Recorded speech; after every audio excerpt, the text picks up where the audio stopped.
Sa kapanahunan ng kadiliman, marahil ay maraming nagdurusa. Maraming nagtatahimik, ngunit napapahamak.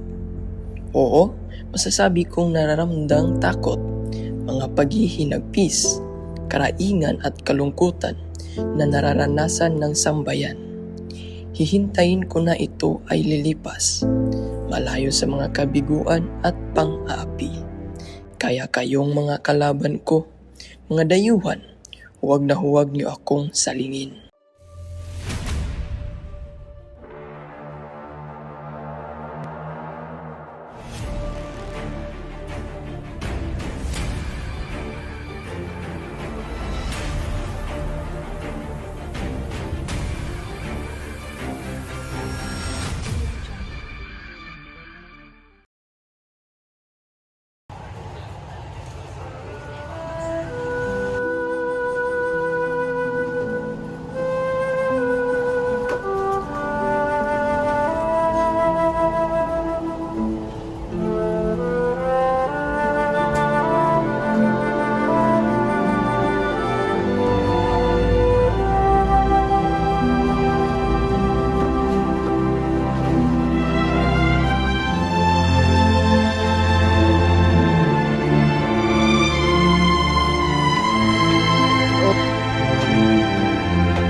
Kumusta ka, Doña Konsolasyon?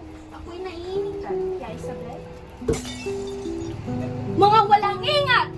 Ano ba ang nangyari? Ayoko sa bansang ito.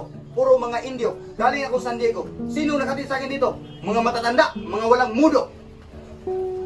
Magdahan-dahan kayo, Padre Damaso, sapagkat nasa lilim tayo ng isang bubong ng isang Indio. Tama sa rin siya. Baka magdamdam si Kapitan Tiago. Alagahin ko ang Panginoon Diyos. Huwag kang mag-alala. Matagal na hindi tinuturing ni Tiago ang kanyang sarili bilang Indio. Tiyak ko naman hindi naman kasing sama ang nangyari sa amin, isa sa inyo. Naku, sigurado akong nagsayang ka lang ng tira pagpunta dito. Wala kang ibang kakainin, kundi tinula sa mga handaan at matutulog na hindi nasisiyahan. Mga Ginoo, ikinalulugod kong ipakilala ang anak ng masira kong kaibigan na si Don Rafael. Siya ay si Juan Crisostomo Ibarra. Galing siyang Europa. Magandang gabi sa inyo. Kinagagalak ko makarating dito. Kilala kayo.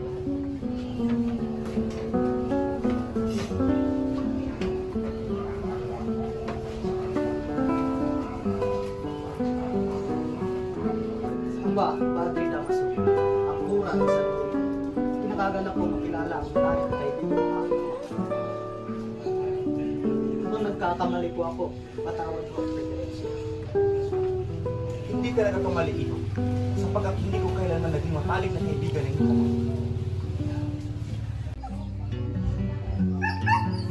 Binata, mag-iingat ka sa mga lihim niyong kaaway. Ang nangyari sa iyong ama ay dapat magsilbing aral sa inyo. Ipagpatawad mo. Ngunit sa pagkakalam ko ay walang lihim na kaaway ang aking ama. Madalas, ang sobrang kapanatagan ay nagdadala sa atin sa ilang kapamakan. Nang sa huling hininga ng iyong ama si Don Rafael, hindi siya makapaniwalang mayroon siyang nagtatagong mga kaaway.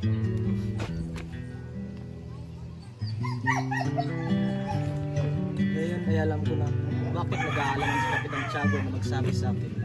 Bakit nakulong siya sa pilitan? Anong kasalanan ng aking ama?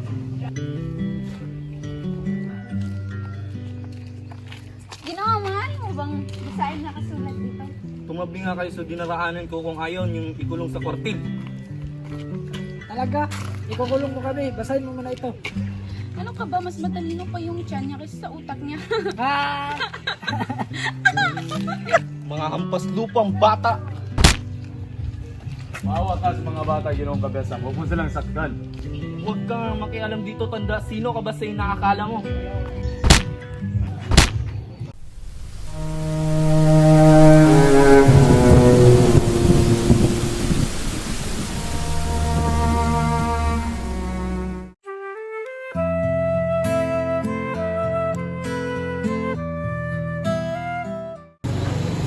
Magandang araw, Patina Isabel. Nais ko lang po sana makausap si Mario. Ay, nandiyan siya sa loob. Halika, tulog ka. Kumusta si Bara? Salamat naman at gumala ka ulit sa aking bahay. Magandang tanghali, Don Chay. Nais ko lang po sana makausap.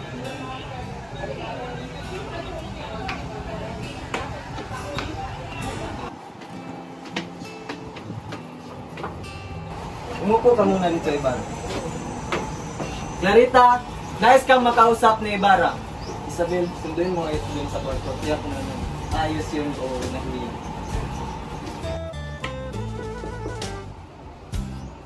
Nice kang makausap ni Iba. Oh, ayun na si Clarita. Maaari na kayong mag-usap. Gusto mo ba nang inumin, Ibarra? Gracias, Ibarra.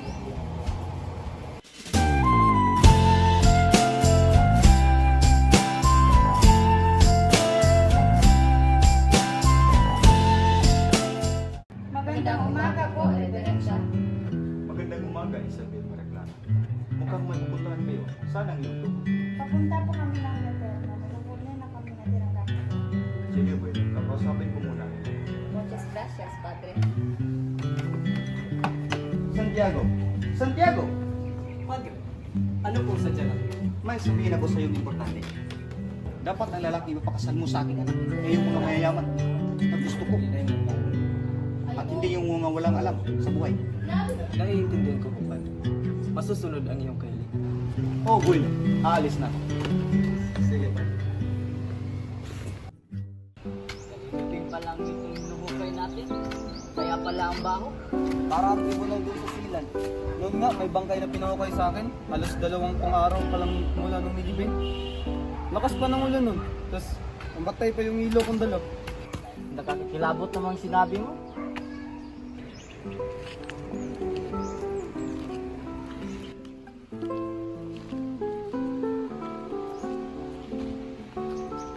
Magandang hapon, Ginoo. Nakita niyo po ba ang cross ni Don Rafael Ibarra? Ang cross, sinunog ko na. Sinunog? Utos po ng kurang malaki. Yung kurang na mamalo, si Padre Garote. Nasa ang puntod ng aking ama? Wala na itong cross, kinakasiguro kung alam mo kung nasan yun.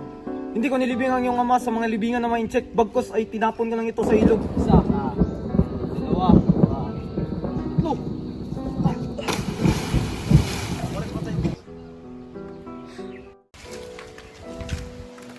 Kuya, hindi na tayo. Natatakot na ako. Tiyak na hindi papayag kami dahil ang mapalo ko. Hindi tayo maaaring magkasakit, Crispin. Mamamatay tayo sa gutom.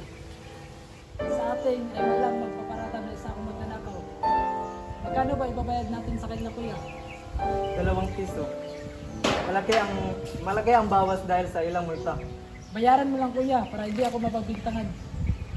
Hindi kakasya ang pera. At natatakot ako na baka malaman ni Inay na ano ang nangyari sa atin. Tahan na, umuwi na tayo dahil nagluluto na si Inay ng masarap na pagkain.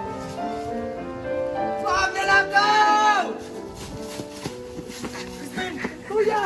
Kuya! Kuya! Kuya! Sven! Sven!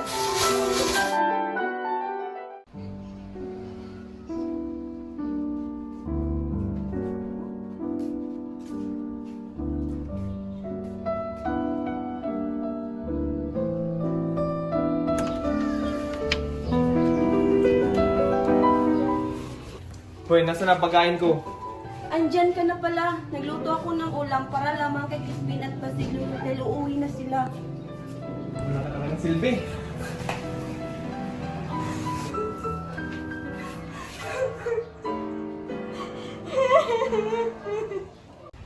Andito ng gulay na para sa kura. Andito na mga gulay na para sa kura. Nice ko bang makausap ang kura?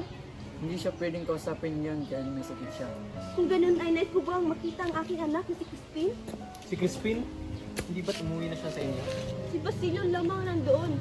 Naiwan si Crispin dito at nice ko siyang makausap at makita. At ipaalam sa kura na susunduin ko na siya.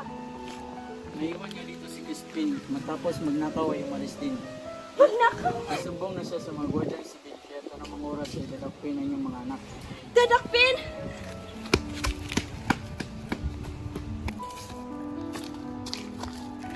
Nasaan ang iyong anak?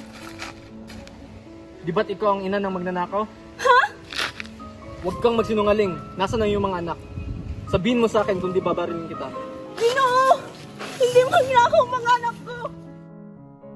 Kung ganun, ikaw ay dadamputin at dadalhin sa kwartel. Teka lamang po, wala akong kasalanan. Bakit ako dadaputin? Tinatago mo mga anak mo.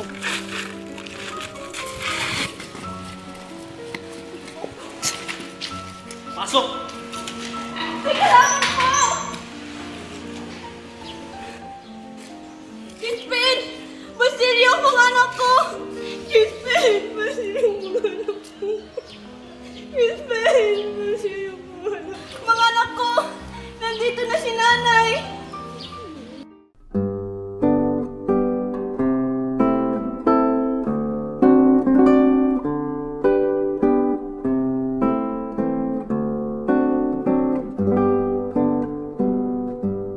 Hala, ano yun?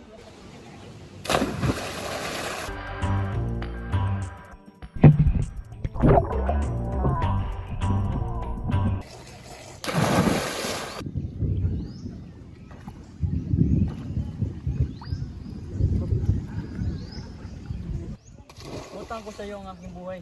Hindi ka dapat maging makusok. Huwag mong biruin ang kamatayan. Ibarra, ayos ka lang ba? Bakit mo ginawa yun? Paano kung hindi napahamak? Kung napahamak ako at sinundan, maaaring kapiling ko ng aking pamilya.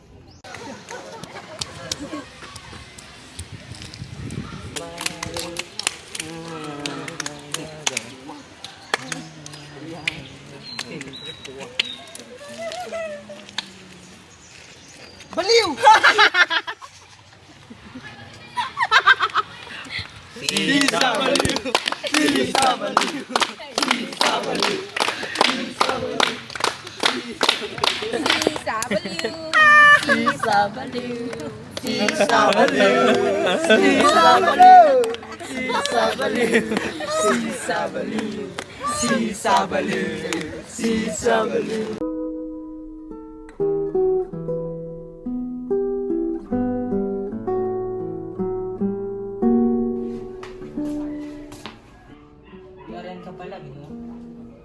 Naabala ko po ata kayo. Ano ang may paglilingkod ko sa iyo?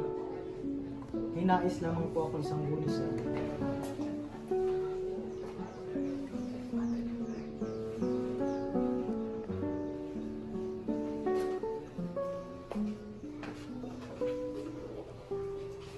Ang sinusulat ko ay hindi maiintindihan ngayon. Subalit darating din ang panahon ang susunod na saling lahi ay maiintindihan ito. Nais ko sanang humingi ng payo sa inyo gaya ng ginagawa ng aking ama dati. Nais ko po sanang magpatayo ng isang paralan. Matagal ko ng pangarap yan. Bakit hindi kayo humingi ng tulong sa kura o sa kapitan o sa iba pang may kapangyarihan? Maaaring niyang silang sundin at maaaring hindi. Maaaring makinig lamang kayo sa kinailangan, gawin niyo pa rin kung ano ang sinararapat na gawin. Naniniwala po kung mangyayari ang plano ng sa mga. Mangyayari ang inyong pinagdano kung kasangguni kayo sa mga taong aking binanggit. At kung pagkaitan man kayo ng tulong ng mga taong nasa kapangyarihan, dahil pa kayo pigilan ng mga ina ang kanilang mga anak na pumasok sa eskwelahan. Ano ang silbi ng paaralan kung wala ka namang mag-aaral? Sapagkat ang lupang iyong tinatapakan ay nasa kapangyarihan ng nagpapahalik ng kanilang mga kamay. Nagpapalit ng kamay. Nakakalimutan niyo bang sila ang may gawa ng pagkamatay ng aking ama? Ayoko ipag-inting ang aking ama alang-alang sa relihiyon. Ang iniwa sa pulo ay hindi karuwagan, subalit kamangmangan ang sumagupa sa kanyang sariling kamatayan. Huwag muna ninyong sundin kung ano ang inyong pinaplano, kung hindi niyo palubusan natatanggap ang pagkasabi ng inyong ama. Nakakalimutan kaya ng kurang aking kalapastangan. Mabigo man kayo ay nakakatuwad, ginawa niyo pa rin kung ano ang siyang nararapat na gawin. Naniniwala ko sa iyong sinabi. Ngayon din ay pupuntahan ko ang kura at sana hindi siya katulad ni Padre Damaso. Yun lang ba ang sadya mo dito? Salamat po. Ako na napapogit ang pasyon. Mag-ingat tayo.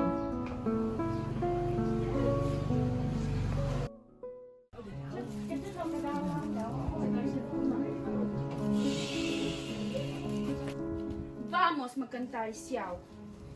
Kanta, India. Kumanta ka! Huwag kang tumawa. Kumanta ka. Sinabi natin na kumanta ka! Kumanta ka!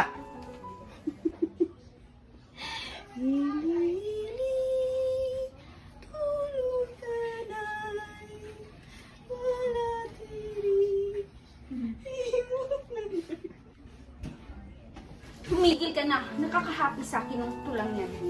Akin ang sinturon. Tumigil.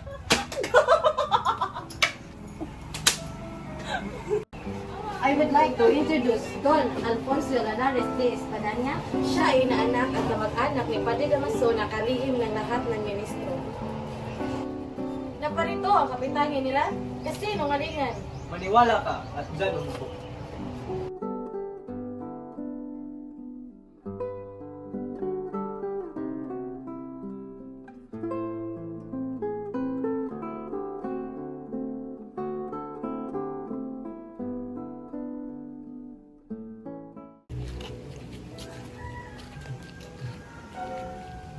Paano sila nakatira dito? Hindi ko alam. Nainggit ka ba sa akin? Oo, nahingit ako sa kulit mong buhok. Umuwi na tayo. Huwag mo na siyang pansinin. Hayaan mong turuan ko na leksyon ang babaeng ito. Hindi niya ako kilala. Hindi ako taga-lalawigan at ako ay taga-Manila. Hindi nakakapasok sa loob ng bahay ang mga alperes hanggang sa labas lamang sila. Siya nga ba peking donya dahil ba mga pilan to lang nakakapasok sa bahay mo? Talaga ba? Eh ikaw nga ay isang labandera? Kesa naman sa iyo peking donya. Sawang pilantod, peke pang doktor. Umuwi na tayo. Masyado na nakakaskandalo.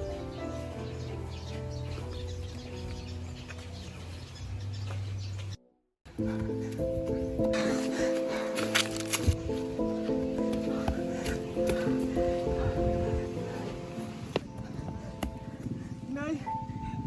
Ako po to si Basilio! Inay! Ako po to si Basilio, ang anak niyo! Ako to si Basilio! Inay! Ako to ang anak mo, si Basilio! Basilio? Nay! Nay! Nay!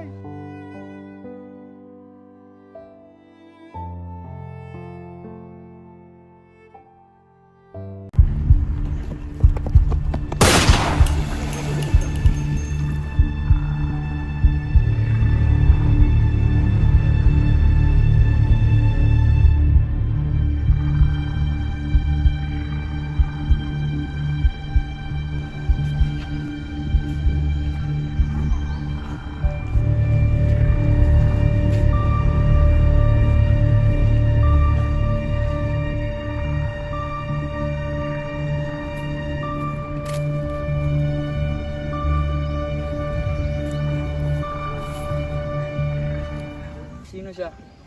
Siya po ang aking inay. Sunugin mo ang bangkay ko kasama ng iyong ina.